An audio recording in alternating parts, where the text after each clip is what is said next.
Hello everyone, welcome back to another episode of rslash Tifu. In today's episode, Tifu by making a stupid decision and losing all of my friends, and a $30,000 scholarship. Tifu by visiting Auschwitz while ill-informed. Tifu by picking up smelly feet spray for my boyfriend. Before we get started, make sure to subscribe so you will never miss a video. So let's get started. Tifu by making a stupid decision and losing all of my friends, and a $30,000 scholarship. For context, I'm a schizophrenic. I'm on meds and have been relatively hallucination-free for more than half a year now. I'm really proud of how far I've come in my recovery. I've also gone from not being able to go to school to enjoying school and structure. I've managed my PTSD and my crippling fear of crowds and strangers, especially men. I've been able to control my emotions, take a step back, and be able to use words and taking my time to communicate with people maturely, so I don't just break down. I'm also autistic, so I have a really hard time processing extreme emotions and stress, as well as social cues, especially online, and recognizing when I should pull back. I guess this takes over the place of a week, but it kinda climaxed in one massive F***ck up. So I'm in the school marching band, specifically the color guard. And freshman year, I was bullied off of the swim team, severely depressed, and just a general shit show. When I joined guard, it changed my life. I made new friends who actually enjoyed my company and wanted me to be there. I forged bonds and was found reliable. I was so incredibly happy. I felt like my life was going somewhere, and that gave me enough motivation to actually try in therapy and recovery so I could be the best friend I could be, to function healthily with my new friends. They were so sweet, kind, and patient. I genuinely loved them to bits. I would do anything for them. I even became quartermaster this year, so that the color guard could get their equipment moved and on time. I tried my absolute best to show up every day, and give it all that I had, to listen and learn. So about a week ago, my best friend, let's call him Josh, got a little pissed. See, our center snare isn't very good, and our entire marching band really just **CKs. Josh vented to me by writing a series of poems that were quite vulgar. Normally, I would have just not responded and checked in with him later when I had the emotional capacity to do so. But for the past few days, I had been off my meds by accident, causing me to not sleep or eat a lot, and I wasn't entirely conscious of hallucinations of my friends that were starting to appear and telling me nasty things, like nobody likes you, etc. etc. So I was already pretty unstable, and I didn't think to reach out and contact someone because I was too far down the rabbit hole. So back to Josh. He wrote a vent poem about our center snare and two drum majors always being enamored by each other, and how angry it made him feel. He used very offensive and vulgar terms. I asked him if I could share it with one of my friends. He said yes. So I, like an idiot, sent it to our color guard group chat with underclassmen. And that made someone very, very uncomfortable. Rightfully so, they reported it to a dean. My friend Josh was notified that day. This is a day after the poem got sent. That afternoon, we had a sectional. Everyone was ignoring me. I was ignoring everyone. I was too captivated by my hallucinations and in a different state of mind, without any good decision-making processes to help. Normally, I have a safe person I can talk to, who knows how to let me out of these situations. It normally goes something like, "OP, you're not thinking right, and you shouldn't be making these decisions right now. Take a step back, reset, and once you're medicated and well rested, then we can have a talk." But no one was there to tell me that, and so I kept spiraling to the point where I wasn't logically conscious of my decisions, which is bad. After our sectional practice ended, my two section leaders came up to me to put their stuff away. And I snapped. I told them everything the voices were telling me to say, and it was mean. Very cruel. Of course, it was late at night, and I don't think any of my friends knew how to respond. I told them I was gonna quit guard. I tried to drag them down and mock them. Thinking about it now, I feel absolutely terrible. The shame I feel, how much it hurt the guard. It legit makes my stomach hurt thinking about it. So I went home that night and went to bed. The next day, I was pulled from second period. My dean told me they got a complaint and that I needed to go home for the day while they investigated. I agreed. My dean promised me no one was gonna get in trouble. I tried to emphasize that I should take burden of it because I was the one who violated Josh's privacy. She reassured me and I trusted my dean and social worker to do what's right. So I go home and take the day off. I reset my medication and came out of my mental episode, which also means that I don't realize what I've done. A lot of the time, I don't really remember well what I did in the real world, I really only remember what the hallucinations were. I talked to my parents and they were supportive and empathetic. So 3 days after the text was sent was the climax. I go to school, it's the end of the week, everyone is pumped. It's senior night, and I was gonna walk out onto the field and celebrate pulling through a pandemic and *TTY junior year. I attempt to talk to some guard members, but they mostly ignore me, or just try to divert the conversation. That made me feel anxious. The last period of the day, I'm summoned to my dean's office. She sat me down and basically said that due to the amount of people I hurt, and since I violated the code of conduct, I was kicked and banned from color guard and marching band in general. That hurt. We still have majority of our performances to go to. I had just prepped our gear and was fixing stuff. I was excited to compete. Most importantly, I was excited to see what my friends were gonna do, and proud of how far we had come after months of practice. It felt unfair, since if my safe person were here, none of this would have happened. I couldn't breathe.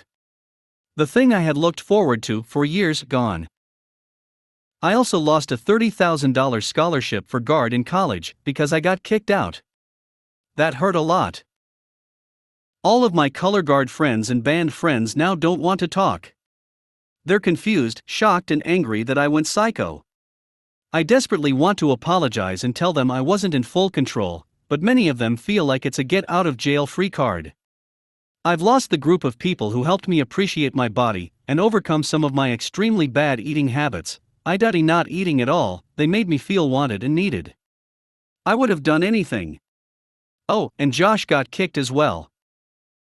See, the thing about Josh is that he is very passionate about music.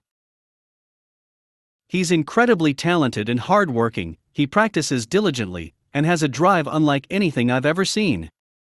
He's pretty much my best friend.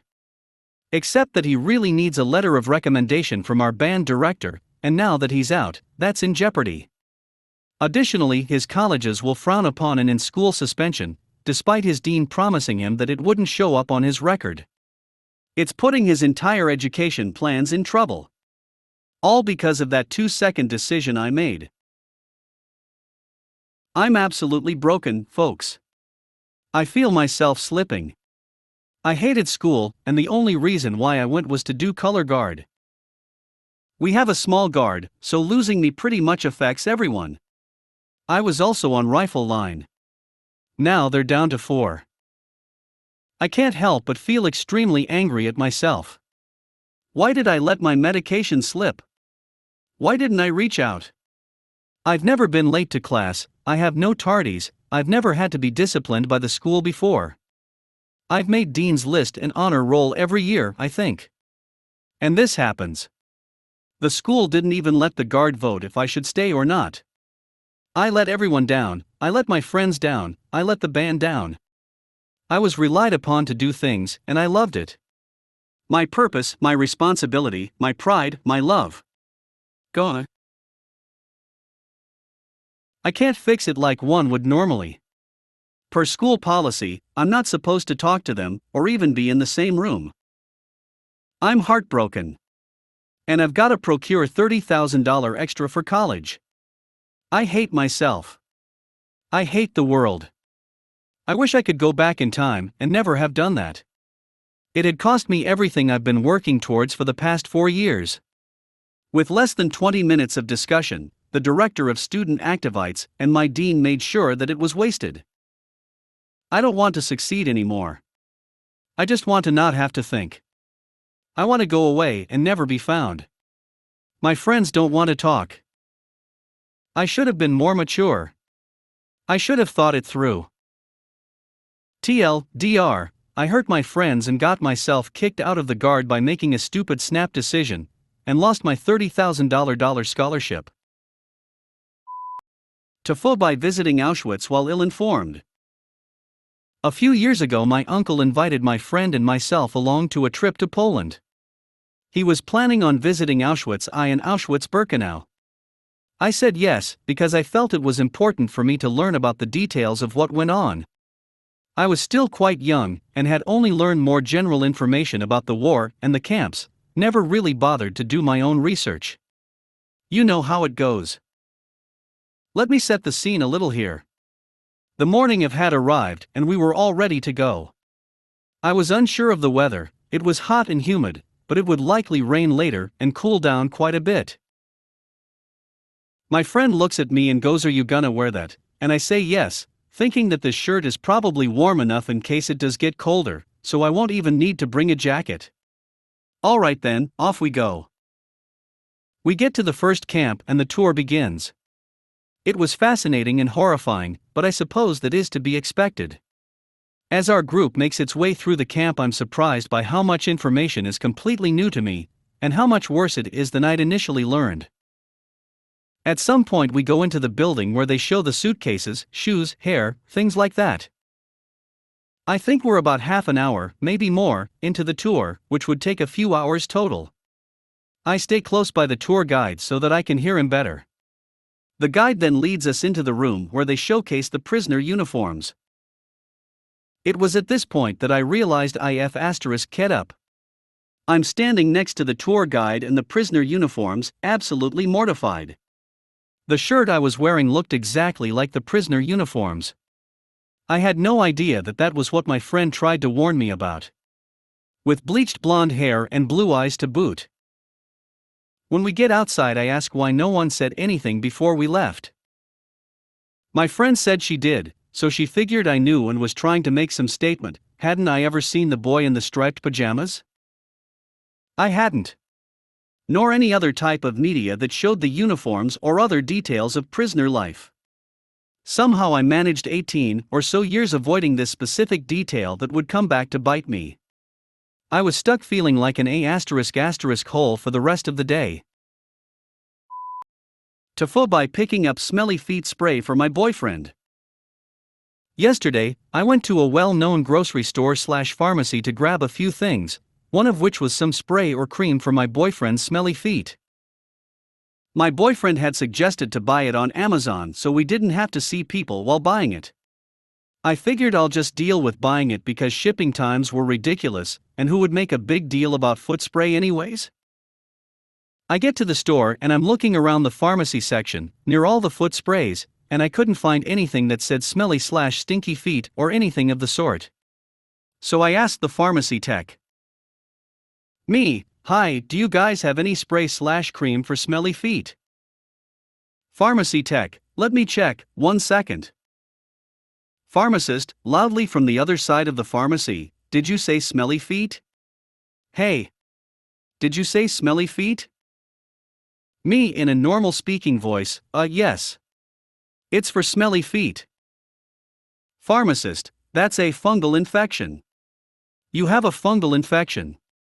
You'll want insert chemical in cream name, and that should take care of your smelly feet. Me trying not to look around to see if people are watching the pharmacist yell at me about fungal infections, because the pharmacy tech is trying not to laugh. Oh, thank you, sir. Have a nice day. Pharmacist, good luck with your fungal infection. Hopefully that cream resolves the smelly feet for you. Me, thank you, sir. I appreciate you directing me towards the right cream. Praying he will just stop talking, but no. Pharmacist, let us know if you need USTO find the antifungal cream for you.